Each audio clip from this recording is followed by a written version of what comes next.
restless. Remember, the theme for the day, for us to prove that we are the good guys. Stay disciplined, stay peaceful.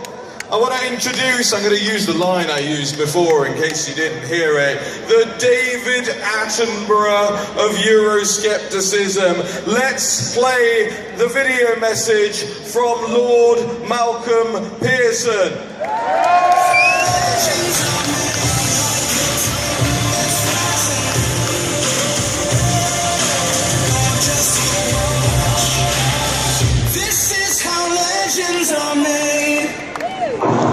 Ladies and gentlemen, I'm very sorry not to be with you today, but I am actually in hospital until next Saturday, and so I hope you'll forgive me for not being present.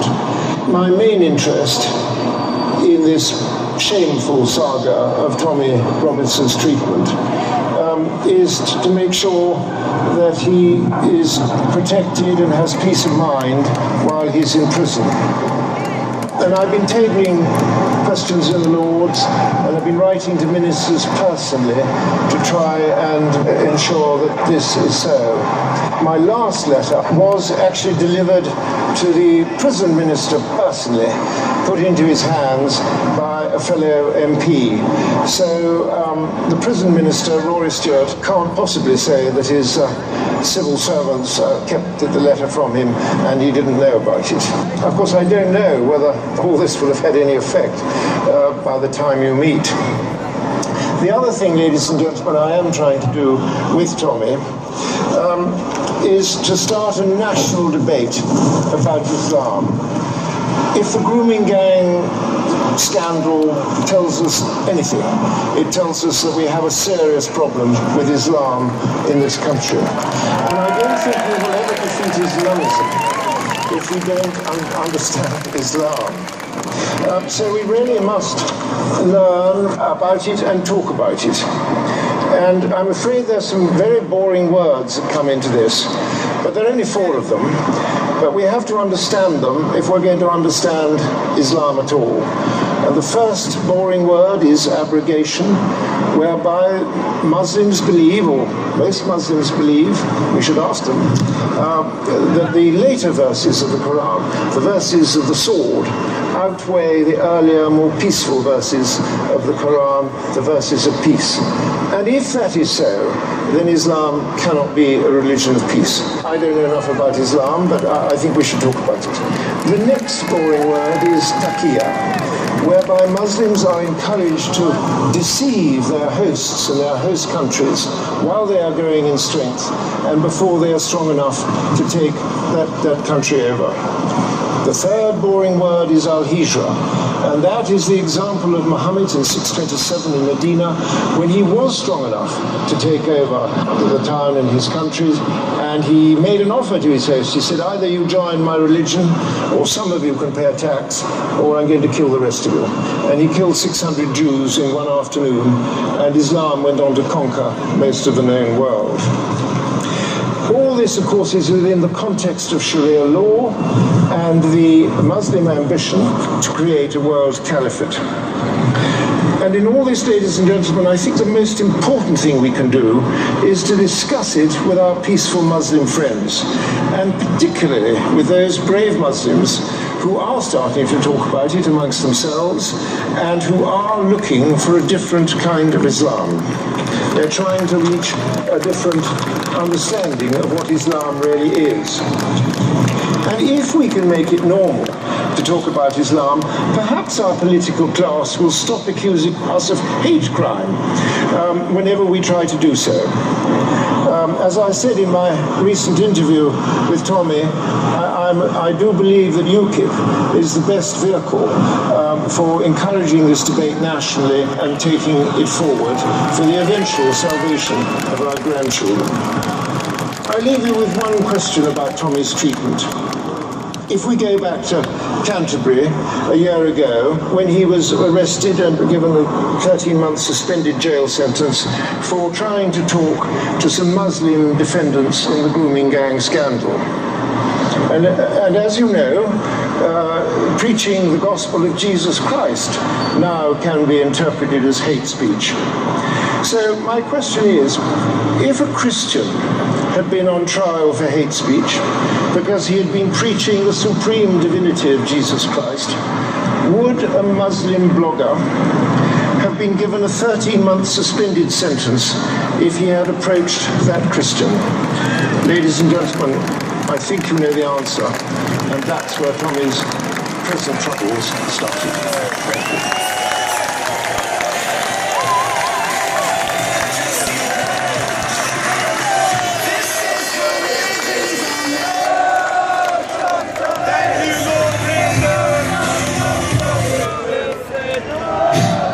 I was going to say thank you, Lord Pearson.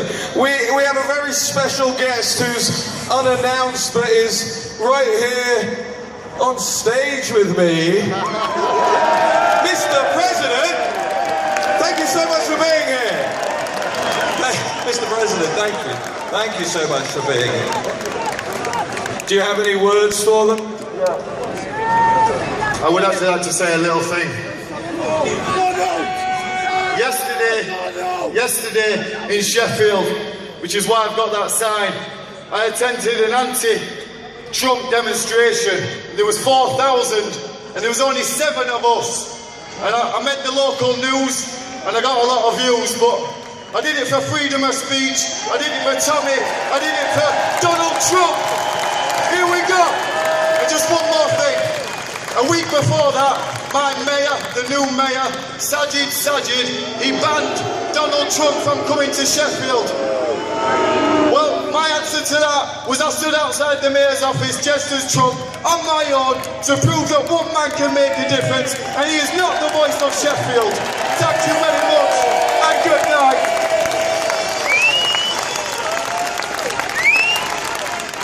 Well, look at that. I mean, that was genuinely impromptu. But good for him. You know, it's always full of surprises here. But it's also a time where we say thank you to the people who have been doing this far longer than some of us have.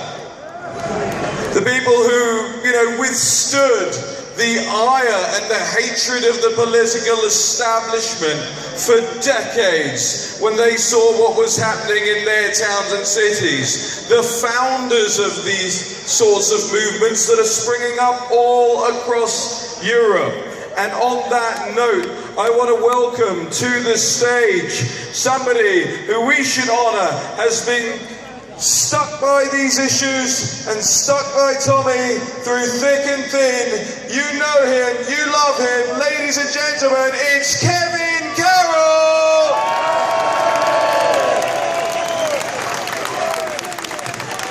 Cheers, Raheem. I'm back again. I'm not a bad penny. Hello, people. I just want to put these... because I just want to say before I start talking about Tommy, these beautiful colours, this beautiful sacred Union Jack of ours, this green and pleasant land, and this star-spangled banner, another beautiful work of art, and our closest friends and allies. Just before I start on Tommy Robinson, my cousin, who I love dearly, I just want to say a few words about Mr. Sadiq Khan. Yeah, I think you know him.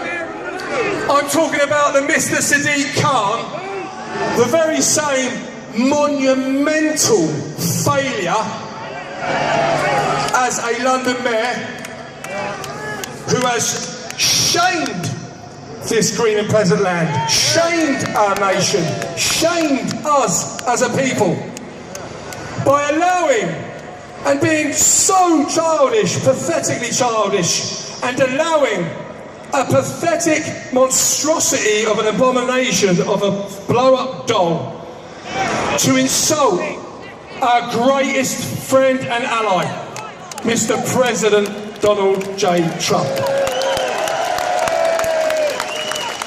Now, my own personal feelings on Mr. Trump, the President of the United States, the democratically elected leader of the free world.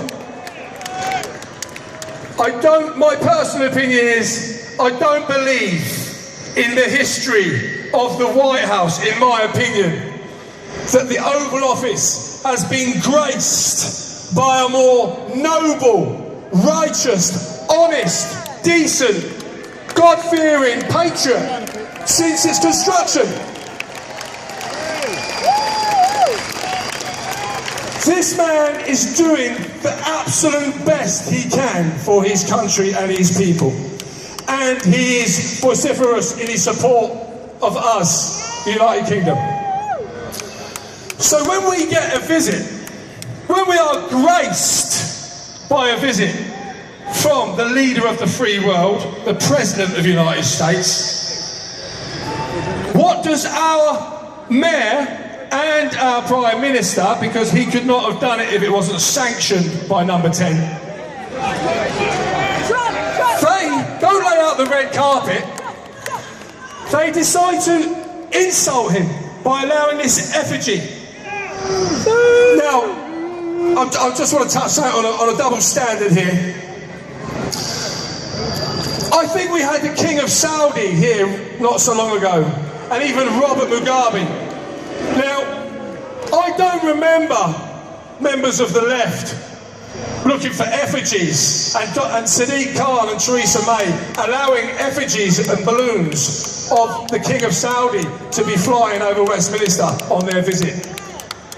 It's pathetic, it's childish, and I put a tweet out the other day, and the Red Hours, we were celebrating 100 years of our Air Force, and it was a beautiful, beautiful day. Over 100 of our finest flew over Buckingham Palace and the Queen. And a little soft spot for me since I was a kid is the Red Arrows. Now, a bigger bunch of lunatics I don't think exist, because the stuff they do in those planes is just scary beyond belief. But they are our finest. Now, when they flew past Buckingham Palace and they let out the red, white and blue smoke, I put a tweet out saying to Sadiq Khan, I sent it to him, and it was simple, because you have to be careful what you say to the Mayor of London, otherwise you could find yourself in chains and bondage and in prison. I put a tweet out saying, this is how we grace our skies, Mr. Failure London Mayor. Not insulting, pathetic, childish blow-up dolls. It's disgusting, and he shames us all. He's a disgrace. He's not fit to hold the office he has. That's without even touching on the crime rate and the murders. Anyway, God bless Donald J. Trump, the President of the United States. We're all big Trump supporters. Now, hello, Bobster from Sheffield. She helped me work on this. A good friend helped me work on what I'm sort of supposed to now. And John Murray and from the Amelia May Foundation. God bless him. Go on, Bobster. So, touching base on Tommy Robinson. He's been incarcerated, as far as I'm concerned, illegally. Now, I had to ask his family what I could say and inform you of, because it can affect his appeal in 4 days' time. But what I can tell you is, they moved him onto a normal wing, specifically to put his life in danger. Purposely orchestrated. The prison he was in Hull, he was good as gold. He felt safe, he was being looked after, and then they moved him into a prison where the percentage of Muslims in there was, I believe, 71. So he had a blue mat and nothing else in his cell for 2 weeks. When the inmates threatened to kill him all night long, they moved him into the solitary block. The prison said they cannot keep him safe, so he has to be in solitary. The legal team challenged his conditions as he is being treated like a prisoner of war when the crime should be in an open prison for coming home as he pleases. But what did the prison do? They moved him back onto the wing, and his cell is locked for 23.5 hours a day. He's only allowed one shower at 1 p.m. This means he hardly speaks to his children, as they have to be at school at that time, which is also orchestrated for that very reason. They have removed all of his rights as a prisoner just for the reason that they cannot prevent him being murdered. Prison is supposed to be about rehabilitation, enabling somebody to prepare to re-enter society upon their release, ensure their mental health is intact, and to ensure the link with his family is still there. In Steve's case, none of these are adhering to any of these principles. And trust me, you know, he's my cousin, and it absolutely wounds me. So, when I said to you about no trouble, I meant it, folks. Even when we disperse from here today, you know, I want to see a big round of applause for the police, right? They're not the enemy, I keep telling you. They're not the enemy. They're boys and girls paying their bills, paying their mortgage, sending their kids to school, same as you and me. They've still got all the same problems, the same woes, because we're all the same. So let's show them the respect they deserve and do as they ask. And I'll love you for it, and so will Tommy.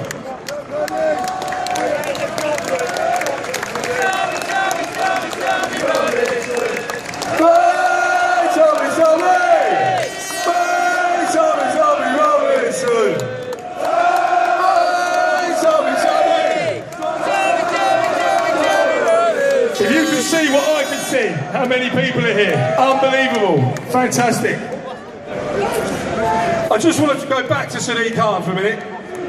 He calls all of us here today, he calls all of us far right, extreme far right members. Really? Standing up, if that means standing up and resisting the forced change of the British identity, you don't resist that label, you embrace it. And the change, and help change the perception of it. If the label of extreme far right means standing up against the wrong incarceration of people like Tommy Robinson without a fair trial, I am far right. And all of you are far right, going by that insane rationale.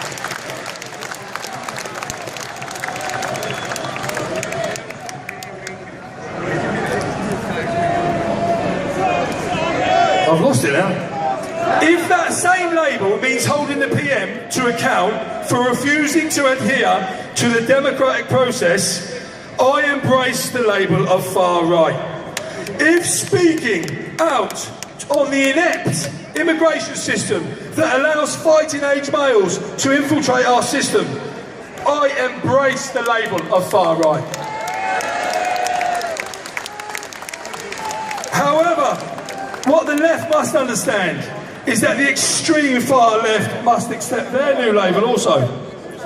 They must accept that the socialist liberal infiltration of the establishment within the education system to poison our young minds is the biggest threat to our nation's future since the threat of the Nazis in the Second World War. Fact. How dare they fly the mock balloons of a man next to one of our greatest leaders, who they all mock also, Sir Winston Churchill. They hide behind their liberalism like a shield, pleading their peaceful nature that is more dangerous to our nation than any possible so-called far-right reaction.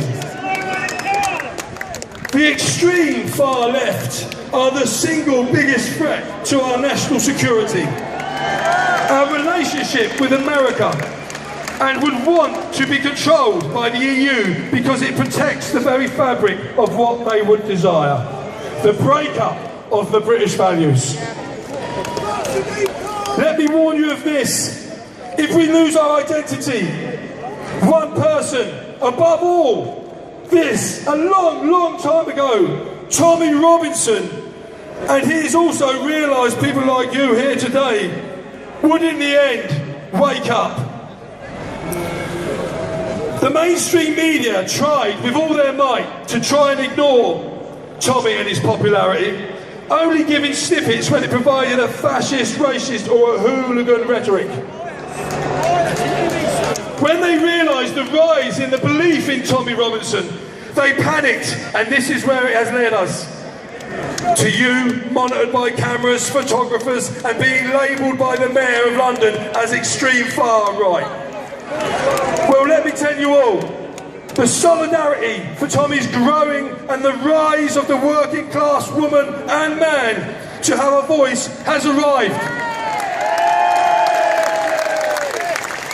The far right is not the danger. The extreme far left are the true danger to all of us at this moment in time in history.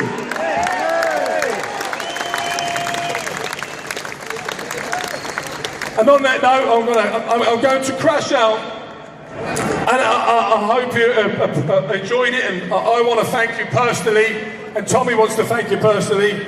You know, I'm looking at you people, and it's goosebumping me out. It's emotional. You're beautiful, beautiful people. You know, finest people, salt of the earth, the British public. Look at that, if you could see what I could see. Not when I'm cleaning windows, but it's overwhelming, to be fair. So I just want to thank the police as well before I sit. There's other speakers coming on. Bob Still from Sheffield, John Murray, and all of you beautiful people, thank you very much. God bless you. Love you. Oh, and a massive shout out to all the stewards. Let's have a round of applause. Look at them all, sweating their socks off. All night. Thank you, God bless. Thank you, Kevin Carroll. Okay, so here's the thing. That was Kevin. Kevin is going to put the media down here to the test with what he just said. Because he's given them the opportunity to be in context with his statements about far right, or clip it to have him standing on the stage and saying, I am far right, I am extreme far right. So for the media here, this is your test, and we are watching.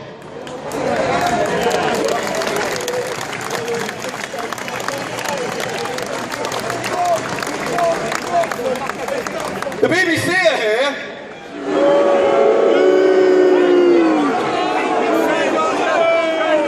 No, come on, you love the BBC, don't you?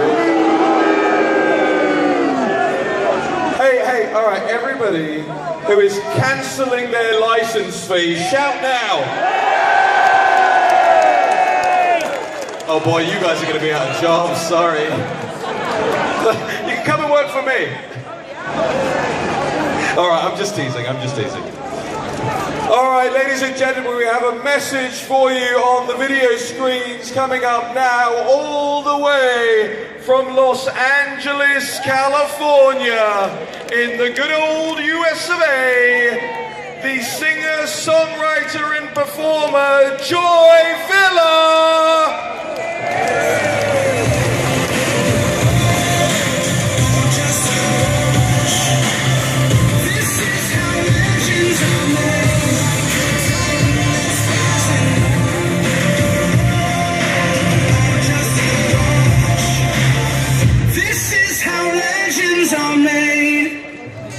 Hi recording artist and conservative activist Joy Villa.